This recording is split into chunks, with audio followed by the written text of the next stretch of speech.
Well, hello everybody, and welcome back to the channel. Here we are again. It occurred to me today that essentially what my YouTube channel is about is the absolute joy of being alive. And the equally absolute joy of riding a motorcycle.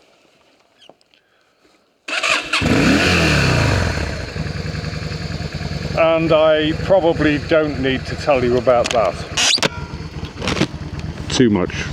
I've just finished work. That was perhaps the most tedious shift I have ever done in any kitchen, anywhere, ever.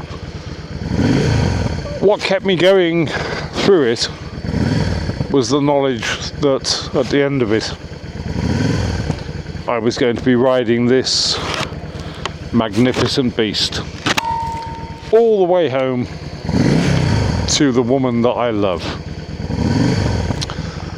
I'm at Rant. I said in a recent video that I didn't think I'd ever started a film at Rant, and here I am, starting a second one.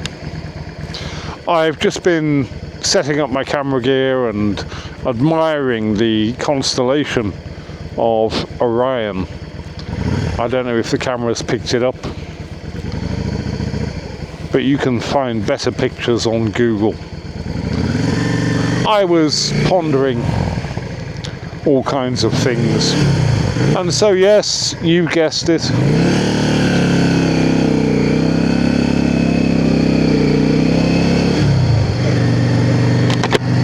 it's another one of those think pieces from the mighty Guru Yogurt.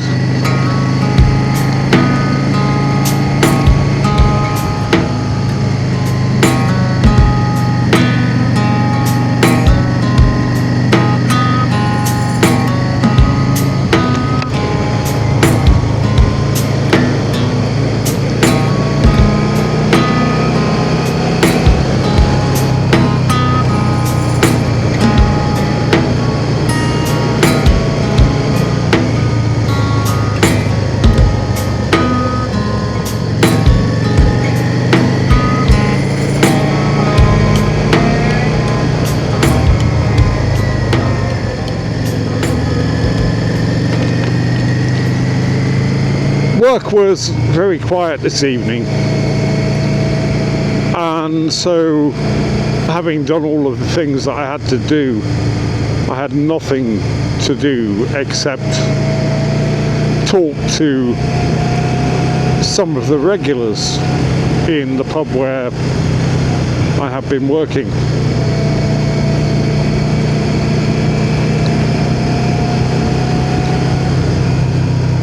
Before I talk about that at length, I want first to make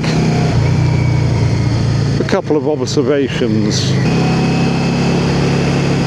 which are to do with my experience on YouTube thus far and my particular relationship with the what I call moto vlogosphere.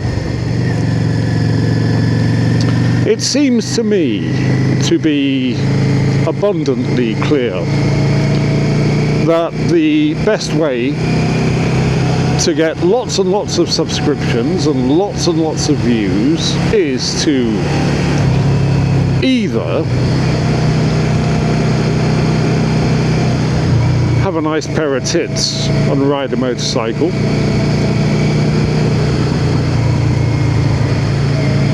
or to be a couple travelling together,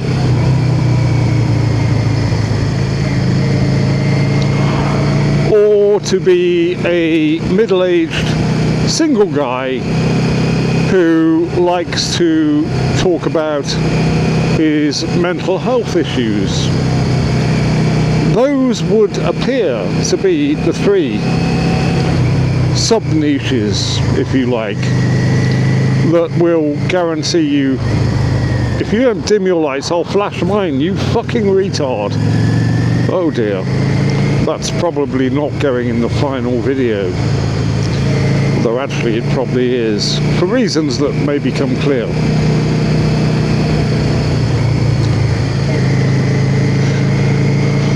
Taking those three subcategories in reverse order, let's begin with the mental health. Now, somebody once said that anybody who appears to be balanced in the midst of what is, and let's be clear about this, a fundamentally sick society, isn't really balanced at all. Now, I personally do not have any experience of feeling mentally ill, but I have, throughout my life, encountered people who tell me that they do have mental health issues and are mentally ill.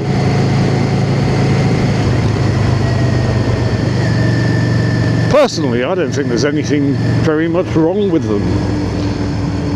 And whilst that may appear at face value to be an outrageous statement, not to say an offensive one, I do believe that I have a valid argument to develop on this matter, which I will do so presently.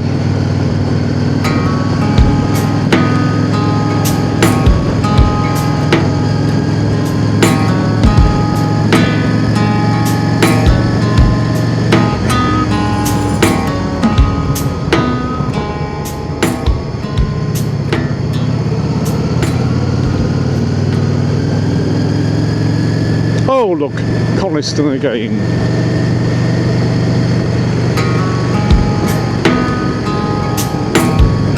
It never changes, but it's always different.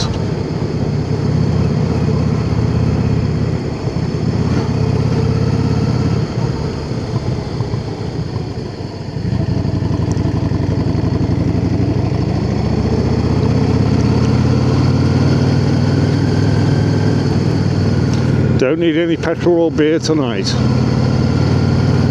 I just want to get home.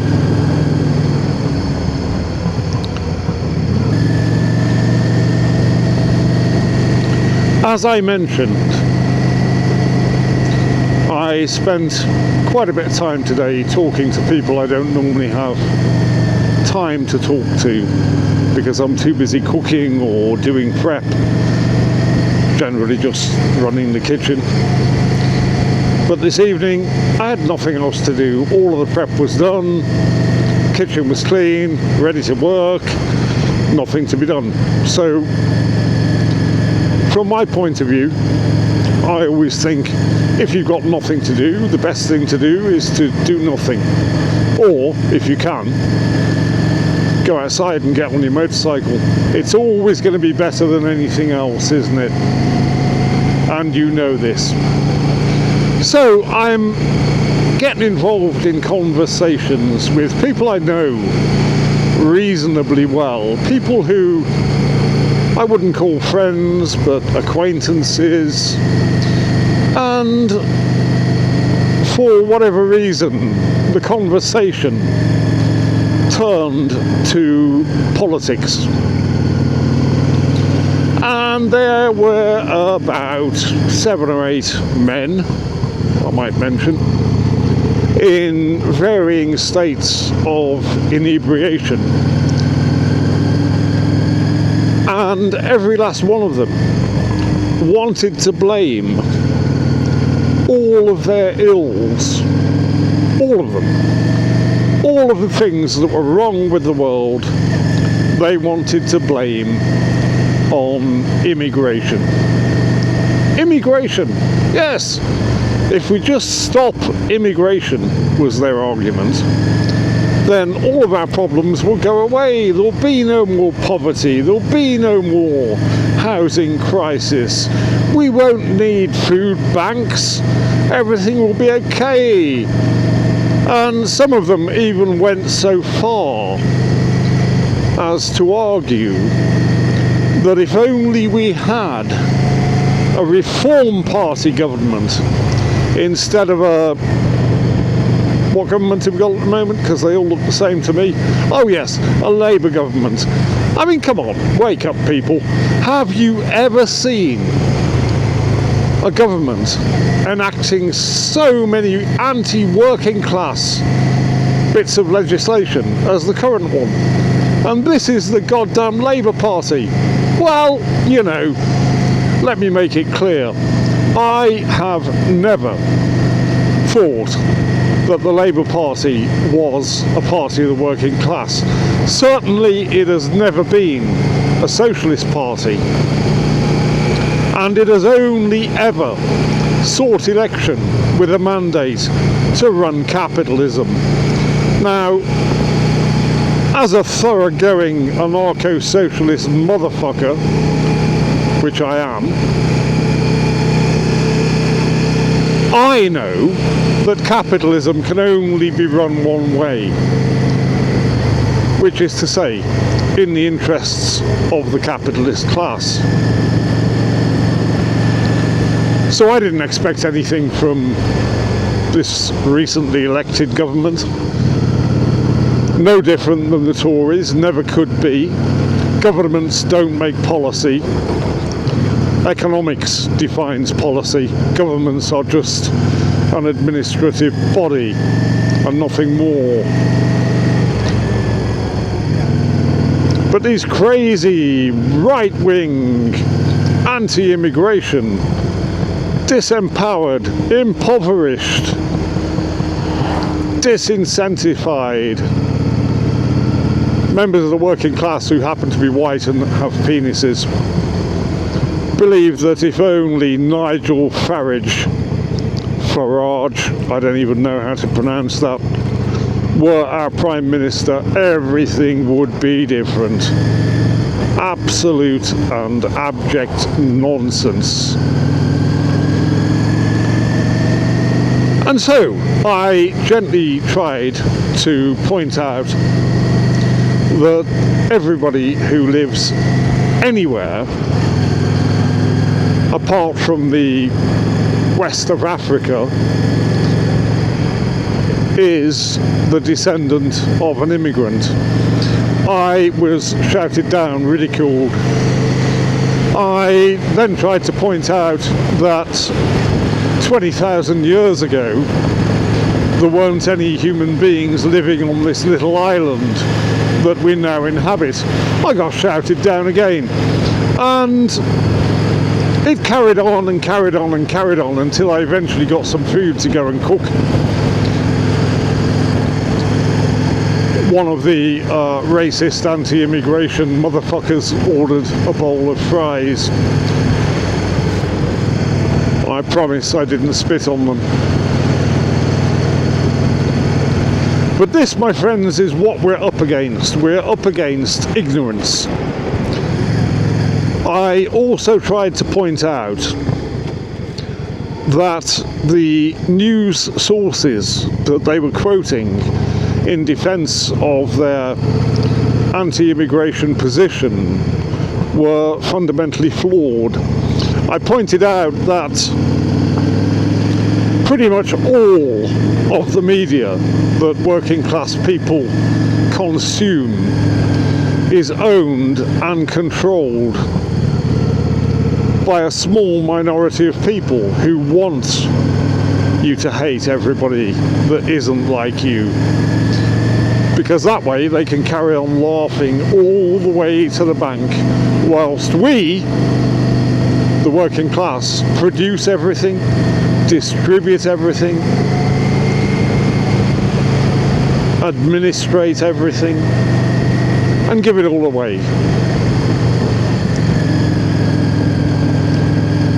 Well, you can imagine how that went down.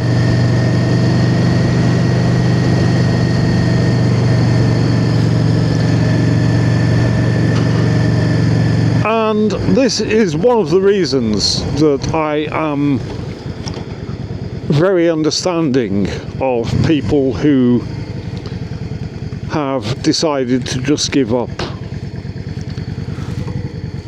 on the idea of trying to change the world.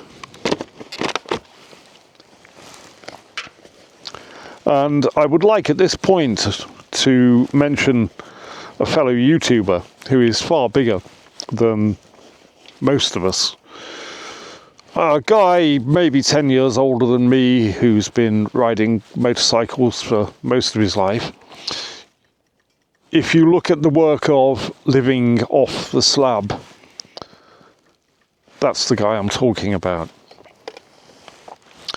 Now he says that we should just, in old age, accept the fact that we can't change anything. And it's time to just leave the battles behind and make the best of what we have individually.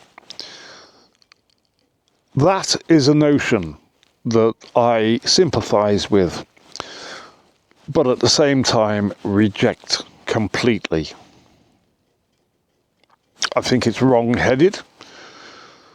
I think it's just plain wrong. But I will come to that in tomorrow's film, which will, incidentally, be happening while I'm commuting to work via the Hard Knot and Rhinos passes. Hope you've enjoyed my little nighttime rant. There are many more to come. I find that the older I become, the angrier I become, and the more politically engaged I become. There is a solution to this madness, people, and that's what we should be talking about. See you in the next one. Stop recording.